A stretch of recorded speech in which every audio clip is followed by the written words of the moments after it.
સંતોનો પ્રશ્ન આવ્યો છે કે આસક્તિ ભોગેશ્વર્યમાં આસક્તિ હોય તો ભગવાનના માર્ગે ચાલવાનો સંકલ્પ ન કરી શકે. તો એ આસક્તિ શોધવી હોય કે મને શેમાં આસક્તિ છે તો એ કેવી રીતે શોધી શકાય?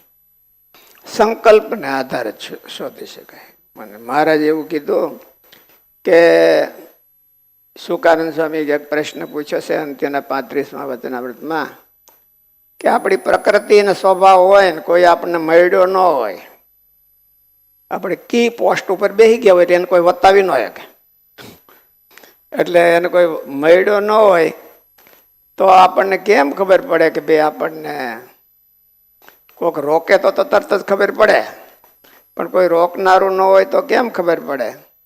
તો કે પોતાના મન સામું જોવે ને બહુ જ સંકલ્પ જે થતા હોય એ આસક્તિ છે, એનું નામ આસક્તિ થાય. તો એને મનમાં વિચાર કરે કે આ સંકલ્પમાંથી મને કોઈક રોકશે તો હું રોકાઈ નહીં શકું. એકવાર આપણને મનમાં સંકલ્પ થઈ ગયો કે મારે આમ જ કરવું છે, મારે આમ કોઈ પણ આ ક્રિયા કે કરવું હોય કે મારે ગુરુકુળમાં જ જવું છે એવો સંકલ્પ થઈ ગયો, પછી 10 જણા સમજાવે તો ન થાય. એટલે સંકલ્પ થઈ ગયો હોય બહુ વારંવાર એ સંકલ્પ ભટકાતો હોય આપણને મનમાં, તો એનો અર્થ એવો છે કે આસક્તિ છે. અને એ પોતે જો જોવે તો એને ખ્યાલ આવે, ન જોવે તો ન ખ્યાલ આવે. કોઈ મુમુક્ષુ હોય અને ભગવાનના માર્ગે ચાલવાનો સંકલ્પ કરે, જગતમાં કાંઈ સાર નથી એવું પણ સમજે, પણ છતાં છૂટી ન શકતું હોય, તો એનું કારણ પૂર્વનું કોઈ પાપ હોય કે બીજું કાંઈ હોય? સંકલ્પ કાચો છે. સંકલ્પ હોય અને છૂટી ન શકતું હોય તો સંકલ્પ કાચો છે એવું છે. મહારાજે કીધું કે જેને ઈશક હોય તો એ આરંપાર કરે જ, છતાંય રોકાઈ જાય છે એટલે એટલો કાચો છે. આપણે સંકલ્પ તો છે પણ એટલો કાચો કહેવાય. એટલે સંકલ્પમાં તીવ્રતા ઓછી હોય કે પછી સ્પષ્ટતા ઓછી હોય? સ્પષ્ટતા તો સંકલ્પ કરે એટલે હોય, તીવ્રતા ઓછી. જીવમાં મહારાજે કીધું કે ઇન્દ્રિયોમાં નિશ્ચય હોય, અંતઃકરણમાં નિશ્ચય હોય ને જીવમાં નિશ્ચય હોય. જો એ ત્રણેય ભેળા થાય તો એને કોઈ રોકી ન શકે.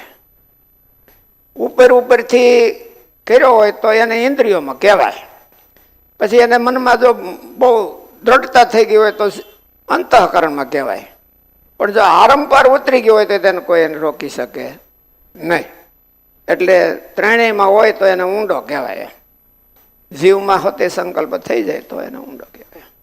એટલે જીવમાં થાય કેમ થાય તો મનન કરવાથી થાય છે, લાંબો ટાઈમ કરવાથી અને મનન કરવાથી થાય છે કે ભાઈ મારે તો આમ કરવું છે, મારે આમ કરવું છે, મારે આમ કરવું છે.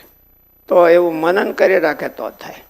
એટલે આ બધા આધુનિકમાં એવું કે ને કે 2 પ્રકારના મન હોય છે, એક ઓલું જાગ્રત મન ને એક અર્ધજાગ્રત સબોર્ડિનેટ સબકોન્શિયસ મન ને કોન્શિયસ મન.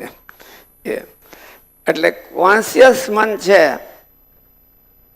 અને સબકોન્શિયસ મન છે એ આખો દી સૂતું હોય છે, એમ જ હોય ને. સબકોન્શિયસ ને એ આખો દી સૂતું હોય અને કોન્શિયસ મન જાગતું હોય. ઓલું જાગે ક્યારે કે આ હોવા જાય ત્યારે, આ હોવા જાય ત્યારે 5 મિનિટ જાગે અને ત્યારે જે સંકલ્પ થઈ જાય તો આખી રાત એના જીવમાં ઉતરે.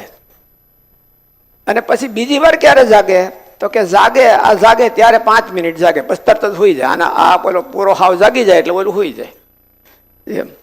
એટલે ત્યારે જો જાગતી વખતે અને સૂતી વખતે આપણો જીવ, સબકોન્શિયસ મન એટલે આપણો જીવ, અને જીવમાં જે સંકલ્પ થાય એ નાખે. જીવમાં નાખવાનો મીનિંગ ટાઈમ કે જાગતો હોય ત્યારે અને સૂતો હોય ત્યારે. સૂતી વખતે 5 મિનિટ ત્યારે જો આપણે ભગવાનનું મનન કરતા કરતા હોઈ જઈએ કે જે આપણે ધાર્યું હોય કરતા કરતા હોઈ જઈએ તો રાત્રે બધો પ્લાન છે એ બધો ઠરીને સવારે જાગી ત્યાં બધો પ્લાન આપણને બતાવે કે ભાઈ તારે ઓલું કરવું હતું ને, આ ઓલું પણ બે પ્રોજેક્ટ કરવો હતો એટલે એ સબકોન્શિયસ મન કરે, એ જીવ કરે. એટલે એ જાગતે.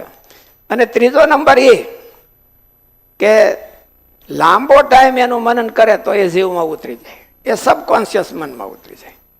ચોથો નંબર એ ક્યાંક ભડકાયો હોય કોઈ તો સીધે સીધો ઉતરી જાય.